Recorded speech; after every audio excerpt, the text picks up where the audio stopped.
O armário da mansão da colina. Meu nome é Júlio César, tenho 34 anos e trabalho como montador de móveis há mais de 10 anos. Já entrei em todo tipo de casa, desde kitnetes apertadas até coberturas luxuosas. Mas nada se compara ao que vivi naquela maldita mansão na Serra de Petrópolis. Era uma tarde nublada de sexta-feira quando recebi uma ligação estranha. A voz do outro lado era de uma mulher. Falava devagar, quase sussurrando, e pediu um serviço urgente. Montar um armário de 3 portas numa casa antiga, no alto da colina. O pagamento seria em dinheiro, o triplo do valor normal. Aceitei na hora. Quem recusa dinheiro fácil? Peguei meu carro e comecei a subir a serra. A estrada era cercada por mata fechada, e o GPS falhou já no meio do caminho. Tive que seguir as instruções que ela me passou por telefone. Quando finalmente cheguei, quase dei meia volta. A mansão era enorme, com uma arquitetura gótica que parecia saída de um filme antigo. As janelas eram altas, com vitrais quebrados, e havia uma estranha neblina pairando sobre o jardim abandonado. Bati na porta. Nada. Toquei a campainha. Um som metálico, rouco. Depois de alguns segundos, a porta se abriu sozinha, rangendo. Ninguém apareceu. Olhei para dentro e chamei meio sem graça. Oi, é o montador. A senhora que ligou? Nada. Apenas um eco estranho. Entrei devagar, chamando mais uma vez. O hall era gigantesco, com um lustre coberto de teias, móveis antigos cobertos por lençóis e um cheiro de mofo, misturado com algo podre. Foi então que vi o armário desmontado, deixado no chão da sala principal. As peças estavam ali, já com os parafusos e dobradiças separadas. Achei estranho, mas comecei a trabalhar. Melhor terminar logo e ir embora. Enquanto montava a base do armário, senti um calafrio. Algo me observava. Virei o rosto e vi no reflexo do espelho da cristaleira uma mulher parada no topo da escada, olhando fixamente para mim. Vesti um sorriso amarelo e falei: "A senhora que me chamou?" Pisquei. E ela não estava mais lá. Fiquei parado alguns segundos, olhando para o topo da escada vazia. Me convenci de que devia ter imaginado. Talvez uma sombra, cansaço. Vai saber. Mas aquela sensação de estar sendo vigiado não passou. Voltei a trabalhar, tentando me concentrar. Montei as laterais do armário, encaixei o fundo, e quando fui pegar a porta maior, senti uma corrente de ar gelado passar pelas minhas costas. Olhei ao redor. As janelas estavam todas fechadas. Mesmo assim, o ar estava frio, quase úmido. Foi então que ouvi uma voz baixinha, quase um sussurro vindo do andar de cima. "Ele está aqui?" Soltei a peça no chão. O som foi abafado, mas alto o suficiente para ecoar na sala silenciosa.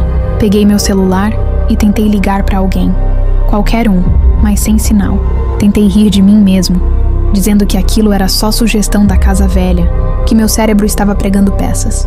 Mas no fundo, eu sabia que tinha algo errado. Voltei ao serviço. Queria terminar logo e cair fora. Quando fixei a primeira porta no armário, ouvi passos pesados vindo do corredor no andar de cima. Lentamente. 1, 2, 3.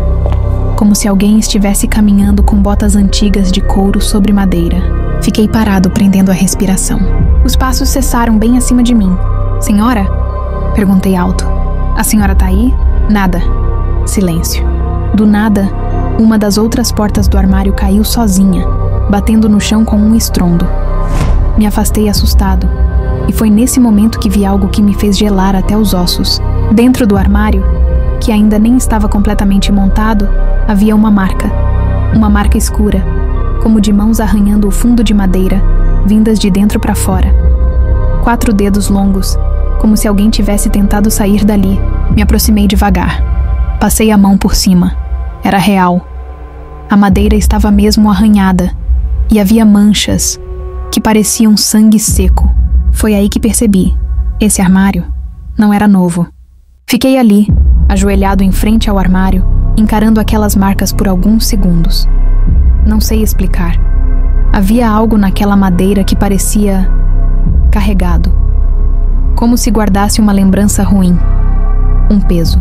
Meu corpo inteiro queria sair correndo dali, mas uma parte de mim, curiosa ou talvez tola, queria entender o que estava acontecendo. Levantei, respirei fundo e tentei focar. Comecei a prender a terceira porta, e nesse instante ouvi um estalo alto no andar de cima. Parecia uma porta batendo. Depois, passos correndo. Leves, como os de uma criança. "Senhora, tem mais alguém na casa?" Nenhuma resposta. Peguei minha trena e, tentando me convencer de que nada era real, subi devagar as escadas.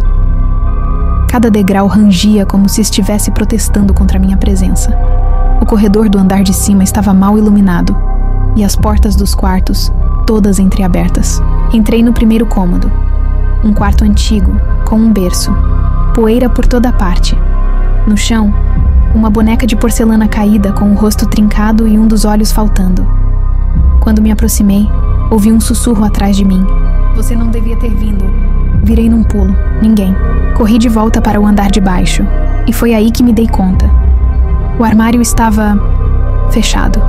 As 3 portas agora alinhadas e trancadas, mesmo que eu não tivesse terminado a montagem nem instalado as dobradiças da terceira. Fui até ele com o coração martelando no peito.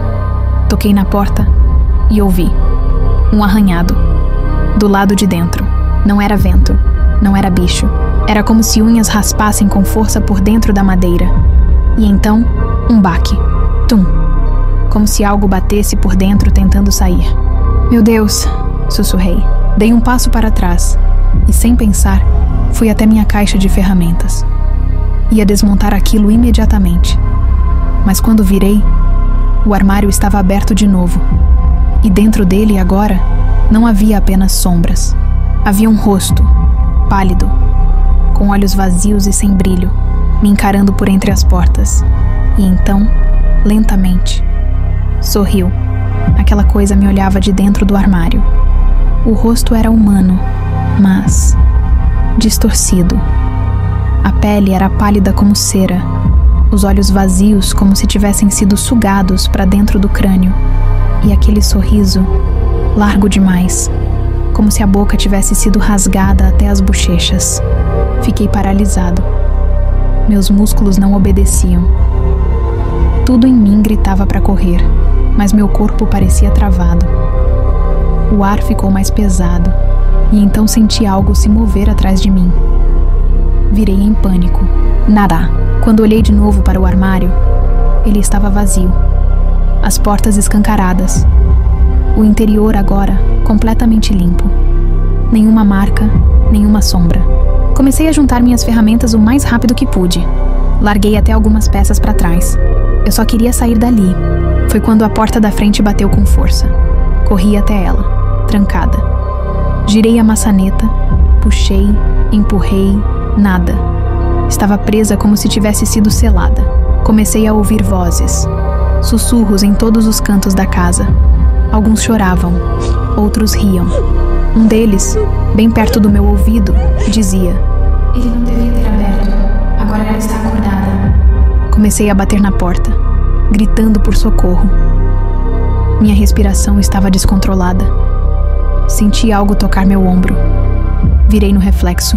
Era ela, a mulher da escada. Estava a poucos centímetros de mim. Usava um vestido antigo, puído, manchado. O rosto dela estava coberto por um véu, mas mesmo assim dava para ver os contornos do que sobrou da face. Metade do crânio parecia queimado. Os lábios ausentes, revelando dentes trincados. Ela disse apenas uma frase em voz baixa que ressoou na minha mente como um trovão. Você montou o portal. Na mesma hora, ouvi o armário bater as portas sozinho, com um estrondo. Luzes da casa começaram a piscar, e uma ventania absurda surgiu do nada, girando tudo em volta. Papéis, poeira, pedaços de madeira, tudo flutuando como num furacão. O armário começou a ranger, a vibrar. Um som gutural, como um grito sufocado, ecoou de dentro dele. E então, a porta da frente se abriu sozinha. Não pensei, corri. Peguei meu carro e saí correndo dali. Não esperei, e nem quis ligar para saber do pagamento. Me deixar a salvo naquele momento era mais importante que o dia de trabalho perdido. Não busquei informações daquele lugar, e também nunca mais atendi ligação de lá. Ainda sinto medo só de pensar. Se você ficou até aqui, aproveite agora e deixe seu like, comenta e compartilhe. Isso ajuda muito o nosso canal. E vamos para o próximo relato. Aquilo não era um bode. Oi, meu nome é Thiago. Tenho 36 anos hoje. Mas o que vou contar aconteceu quando eu tinha uns 15. numa zona rural do interior de Pernambuco, perto de São Bento do Una. Naquela época, eu morava com meus avós, num sítio bem afastado da cidade. Nada além de mata, roçados e algumas casas a quilômetros de distância. Era uma vida simples, mas tranquila, até aquele mês de agosto. Tudo começou numa noite em que os cachorros começaram a latir feito loucos por volta das 2 da manhã. Eles eram bravos, acostumados com onça, cobra e até gente tentando invadir. Mas aquele latido era diferente. Não era só alerta, era puro pânico. Meu avô levantou, pegou a espingarda e foi para a porta. Eu fui atrás, mas ele me mandou ficar dentro de casa. Espiei pela fresta da janela, e foi aí que vi. No terreiro, perto do curral, havia uma figura que me fez gelar por dentro. Era um bode. Mas ele não estava pastando, nem de 4. Ele estava em pé, com as patas traseiras firmes no chão e as dianteiras meio suspensas, como se fosse uma pessoa tentando manter o equilíbrio. Mas não era só isso. Ele andava. Não era um salto desengonçado. Ele andava devagar, reto, com os braços frouxos ao lado do corpo, igual a um ser humano. Meu avô atirou para o alto, e o bicho parou. Ficou imóvel, olhando direto pra gente. Juro por tudo que vi o reflexo dos olhos dele brilhar vermelho. O mais estranho, quando a luz da varanda iluminou melhor, percebi que aquilo não era um bode comum. Ele era grande demais. Devia ter mais de 1,70 m em pé. E o corpo parecia meio humano. A pelagem era irregular. E as pernas, apesar de terem cascos, eram longas demais para um animal normal. O bicho virou e foi andando, sem pressa, até sumir atrás da mata. Depois disso, nada mais foi igual lá em casa. Depois daquela noite, o clima no sítio mudou. Os cachorros, que antes protegiam tudo, começaram a agir estranho. Se escondiam, choravam e evitavam a área perto do curral, principalmente à noite. Meu avô, homem duro e cético, até então jurava que era só um bicho do mato com alguma deformidade. Mas no fundo, eu vi no rosto dele o mesmo medo que eu sentia. Na terceira noite após o ocorrido, acordei com um som que nunca vou esquecer. Passos. Mas não passos comuns. Eram passos lentos e pesados, como de cascos batendo contra o chão de terra batida, do lado de fora da janela do meu quarto. Levantei devagar e olhei pela fresta da janela outra vez. Não sei por que eu ainda fazia isso. Talvez fosse a curiosidade vencendo o medo, e lá estava ele. O mesmo bode andando em pé, como da primeira vez. Mas dessa vez, ele parou exatamente em frente à minha janela. Ficou ali, me encarando. Ele sabia que eu estava ali. Então ele falou com uma voz grave e arrastada que dizia: "Quem mandou ser curioso? Você viu aquilo que não queria ver." Congelado, eu só conseguia chorar em silêncio. Tentei gritar, mas a voz não saía. Minhas pernas não respondiam. A presença daquele bicho era tão pesada que o ar parecia grosso, difícil de respirar. A coisa deu meia volta e desapareceu entre os pés de milho.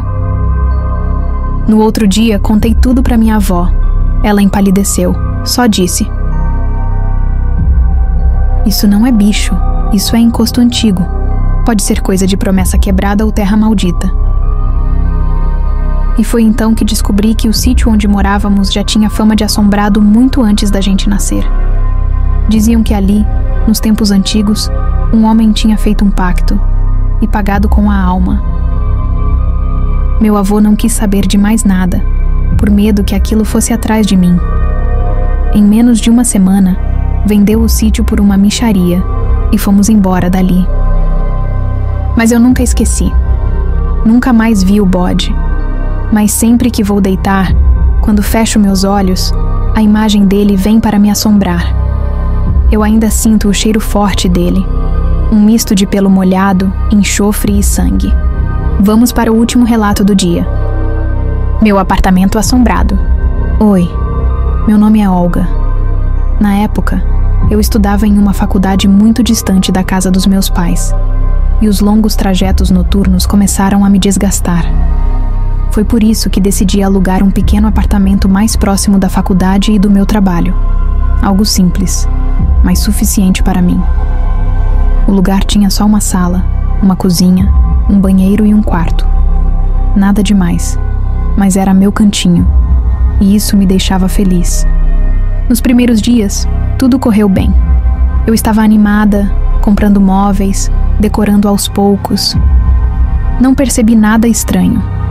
Até que, numa noite, cheguei em casa e ouvi um barulho de água escorrendo. Fui direto à cozinha, mas tudo estava seco. Quando entrei no banheiro, encontrei a torneira da pia aberta. E o mais estranho, o ralo estava fechado. Aquilo não fazia sentido.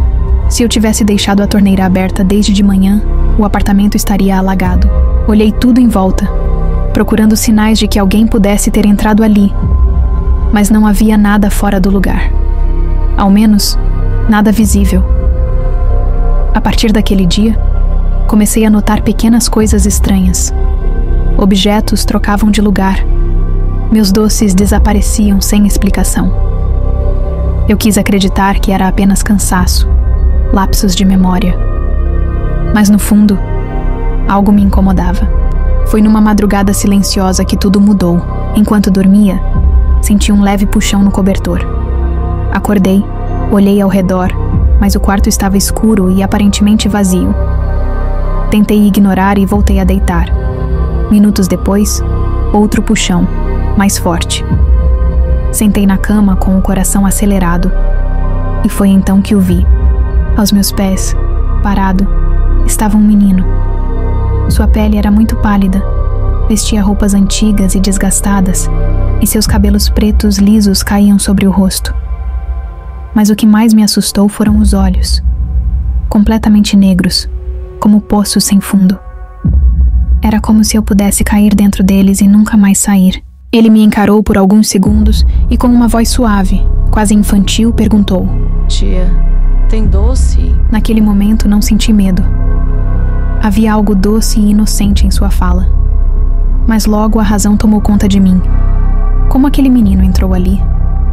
E por que ele parecia errado? Soltei um grito e saltei da cama, correndo para acender a luz. Quando a luz invadiu o quarto, ele simplesmente não estava mais lá. Desde aquela noite, vivo com a sensação constante de estar sendo observada. Os doces continuam desaparecendo. Por isso, todas as noites, deixo um doce no balcão da cozinha.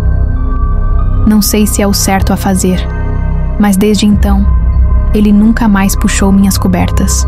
E sinceramente prefiro que continue assim. Obrigada por ter ficado até o final. Não deixe de ativar o sininho, pois novos relatos vêm por aí. Se tiver um relato, nos envie por e-mail, talvez o próximo seja o seu.